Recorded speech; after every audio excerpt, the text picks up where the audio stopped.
বন্ধুরা, আজকে মুরগির মাংস রান্না করব বাসকরুল দিয়ে, কাঁচা মরিচ দিয়ে। এই যে কড়াইয়ে তেল দিছি, মশলাগুলো কষে নেব, কাঁচা মরিচ দিয়ে রান্না করব। তো বন্ধুরা, আমার মাংস কষানো শেষ। আজকে কাঁচা মরিচ, রসুন, আদা, একটু মাংসের মশলা, তারপরে মিক্স মশলা দিছি।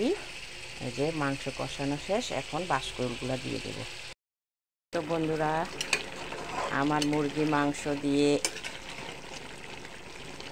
মাংস দিয়ে বাসকরুল রান্না নামানোর আগে এই যে সাবরাং পাতা দিয়ে দিছি। কাঁচামরিচ দিয়ে রান্না করছি আজকে, গরম মশলা দিই নাই, শুধু সাবরাং পাতা দিচ্ছি। কুচিং পাতা দিলেও মজা হয়, ধনিয়া পাতা দিলেও মজা হয়, বাগর পাতা। এই যে হয়ে গেছে। কেমন হয়েছে বলবেন।